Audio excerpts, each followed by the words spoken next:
কেন বাংলাদেশ ভারতের হাইকমিশনারকে পার্সোনা নন গ্রাটা ঘোষণা করার ভিত্তি রাখে? আমাদের তদন্তে দেখা গেছে, প্রণয় ভার্মাকে বাংলাদেশ থেকে বহিষ্কারের স্পষ্ট ভিত্তি রয়েছে। আন্তর্জাতিক আইনের ধারা ৯ অনুযায়ী কোনো কূটনীতিকের ওপর আস্থা হারালে স্বাগতিক রাষ্ট্র তাকে পার্সোনা নন গ্রাটা ঘোষণা করতে পারে। এই তদন্তটি কয়েক মাস ধরে পরিচালিত হয়েছে এবং এতে বাংলাদেশে 2024 সালের রাজনৈতিক সংকট চলাকালে ভারতের হাইকমিশনারের আচরণ সংক্রান্ত যোগাযোগ, বৈঠক, প্রকাশ্য বিবৃতি এবং সমসাময়িক প্রতিবেদন যাচাই করা হয়েছে। কিছু সংবেদনশীল ব্যক্তিগত তথ্য শুধুমাত্র প্রেক্ষাপট নির্ধারণ ও সম্ভাব্য স্বার্থের সংঘাত মূল্যায়নের উদ্দেশ্যে পর্যালোচনা করা হয়েছে। এখানে কোনো ব্যক্তিগত বা গোপন আর্থিক তথ্য প্রকাশ করা হয়নি, কারণ তা উপস্থাপিত অনুসন্ধান প্রমাণের জন্য প্রয়োজনীয় ছিল না। এই তদন্ত জনস্বার্থ, আনুপাতিকতা এবং জবাবদিহিতার নীতির প্রতি কঠোরভাবে অনুগত।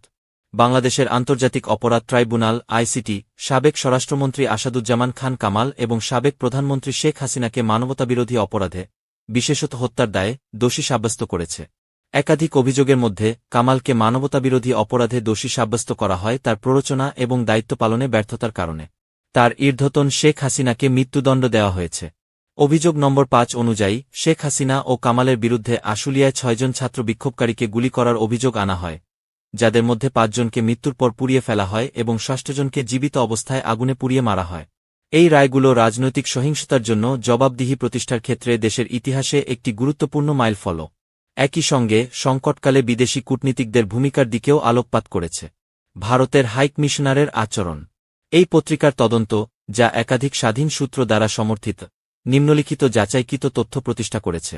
১-৯ জুলাই 2024 দুপুর 1:02:48 ভারতের হাইকমিশনার প্রণয় কুমার ভার্মা আসাদুজ্জামান খান কামালকে 6-5 সেকেন্ডের একটি ফোন কল করেন। সেদিন জুলাই অভ্যুত্থানের একটি অত্যন্ত ঘটনাবহুল দিন ছিল। মোট 5-6 জন নিহত হন, যার মধ্যে শুধু ঢাকাতেই মারা যান 4-6 জন। সেদিন গভীর রাতে বাংলাদেশ সরকার কারফিউ জারি করে এবং সামরিক বাহিনী মোতায়েনের ঘোষণা দেয়। ঠিক সেই দিনই পুলিশের হাতে অভ্যুত্থানের 3 নেতা গ্রেপ্তার হন। তারা হলেন নাহিদ ইসলাম, আসিফ মাহমুদ, সজীব ভুইয়া এবং আবু বকর মজুমদার। এই পর্যায়ে আব্দুল কাদের তাদের 9 দফা দাবি ঘোষণা করেন। 5 আগস্ট 2024 দুপুর 1:02:58 যেদিন গণঅভ্যুত্থানের মাধ্যমে হাসিনা সরকারের পতন ঘটে, কামাল প্রণয় ভার্মার সঙ্গে যোগাযোগ করেন। ওই ফোন কলটি স্থায়ী হয় 1:03 সেকেন্ড। 3-1 জুলাই 2024 যখন প্রাণঘাতী সহিংসতা ক্রমশ বাড়ছিল, তখন হাইকমিশনার ভার্মা ঢাকায় শেখ হাসিনার সঙ্গে সাক্ষাৎ করেন। এই বৈঠকের খবর ভারতীয় রাষ্ট্রীয় গণমাধ্যমে প্রকাশিত হয়।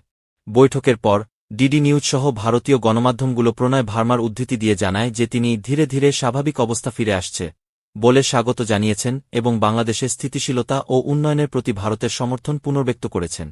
ফোন কলের রেকর্ড 2টি স্বাধীন সূত্রের মাধ্যমে যাচাই করা হয়েছে। এসব যোগাযোগ ও বিবৃতির সময় বেসামরিক জনগণের বিরুদ্ধে ব্যাপকভাবে প্রাণঘাতী বলপ্রয়োগ চলছিল। সহিংসতার মাত্রা। ওই সময় সহিংসতার মাত্রা ছিল ভয়াবহ।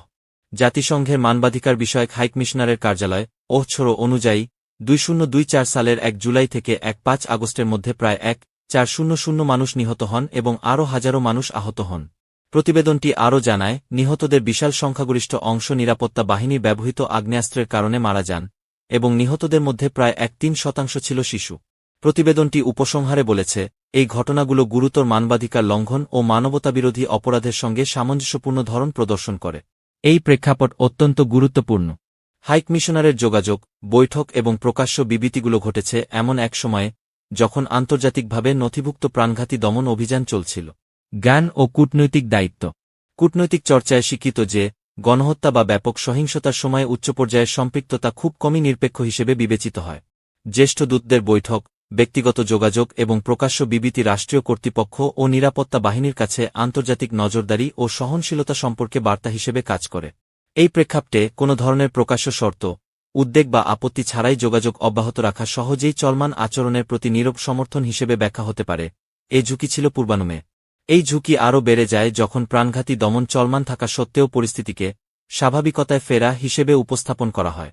ঢাকায় ভারতীয় হাইকমিশনের একাধিক কর্মকর্তা, যাদের মধ্যে 2024 সালের জুলাই ও আগস্টে ব্রিফিং ও প্রতিবেদন পাওয়ার সুযোগ ছিল, স্বাধীনভাবে নিশ্চিত করেছেন যে হাইকমিশনার সহ শীর্ষ মিশন নেতৃত্ব নিয়মিতভাবে রাষ্ট্রীয় নিরাপত্তা বাহিনীর সহিংসতার মাত্রা ও প্রাণঘাতিতার বিষয়ে অবহিত ছিলেন।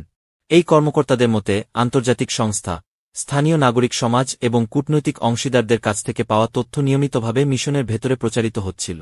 মতামতের জন্য হাইকমিশনারের সরকারি ইমেইলে যোগাযোগ করা হয় এবং তাকে জবাব দেওয়ার অধিকার দেওয়া হয়। কোনো উত্তর পাওয়া যায়নি। বিষয়টির গুরুত্ব বিবেচনায় প্রকাশনার পর কোনো পূর্ণাঙ্গ জবাব এলে তা দ্রুত ও যথাযথ গুরুত্ব দিয়ে প্রকাশ করার প্রতিশ্রুতিও দেওয়া হয়েছে। এই প্রস্তাব এখনও বহাল রয়েছে এবং যে কোনো গঠনমূলক জবাব আমাদের সম্পাদকীয় মানদণ্ড অনুযায়ী বিবেচনা করা হবে। এই তদন্ত কোনো ফৌজদারি দায় আরোপ করে না, তবে এটি নিম্নলিখিত বিষয়গুলো প্রতিষ্ঠা করে। মানবতাবিরোধী অপরাধ সংঘটনের সময় হাইকমিশনার ভার্মা সরাসরি যোগাযোগ বজায় রেখেছিলেন এমন আওয়ামী লীগ নেতাদের সঙ্গে, যারা পরে ওই অপরাধে দণ্ডিত হন। গণহত্যা চলাকালীন তিনি প্রকাশ্যে পরিস্থিতিকে স্বাভাবিকতায় ফেরা হিসেবে বর্ণনা করেছেন। বেসামরিক নাগরিকদের বিরুদ্ধে প্রাণঘাতী বলপ্রয়োগের বিষয়ে তিনি কোনো প্রকাশ্য উদ্বেগ, নিন্দা বা দূরত্ব প্রকাশ করেননি। এই ধরনের আচরণ গণহত্যা পরিস্থিতিতে প্রত্যাশিত কূটনৈতিক সংযম ও নিরপেক্ষতার মানদণ্ড থেকে বিচ্যুত। আন্তর্জাতিক আইন ও কূটনৈতিক জবাবদিহি 1961 সালের Vienna convention on diplomatic relations অনুযায়ী কূটনীতিকরা স্বাগতিক রাষ্ট্রের বিচার থেকে দায়মুক্তি ভোগ করেন। অতএব তার জ্ঞান বা আচরণ সংক্রান্ত কোনো প্রমাণ থাকলেও বাংলাদেশ ভারতের হাইকমিশনারকে বিচার করতে পারে না। তবে একই আইনি কাঠামো জবাবদিহির একটি স্পষ্ট পদ্ধতি প্রদান করে। ধারা 9 অনুযায়ী স্বাগতিক রাষ্ট্র যে কোনো সময় এবং কোনো ব্যাখ্যা ছাড়াই কোনো কূটনীতিককে পার্সোনা নন গ্রাটা ঘোষণা করতে পারে, যদি তার ওপর আস্থা হারানো হয়। পার্সোনা নন গ্রাটা ঘোষণা একটি বৈধ কূটনৈতিক পদক্ষেপ, যা আস্থাভঙ্গ অথবা জাতীয় স্বার্থ, সার্বভৌমত্ব কিংবা নৈতিক মানদণ্ডের সঙ্গে প্রতিনিধিত্ব আর সামঞ্জস্যপূর্ণ নয় এমন সিদ্ধান্তকে প্রতিফলিত করে। এটি আমাদের কি জানায়?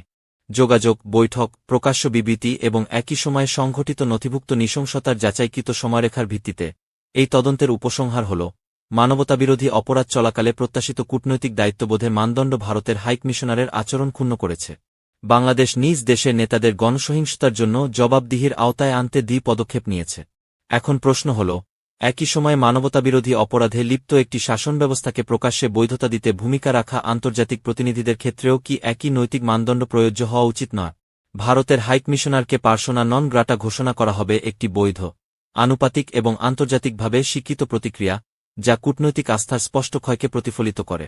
এটি বাংলাদেশের সার্বভৌমত্ব নিশ্চিত করবে, নৈতিক মানদণ্ড রক্ষা করবে এবং এই নীতিকে জোরদার করবে যে গণহত্যার সময় নির্বতা বা প্রকাশ্য স্বাভাবিকীকরণ আন্তর্জাতিক সম্পর্কের ক্ষেত্রে পরিণতি বয়ে আনে।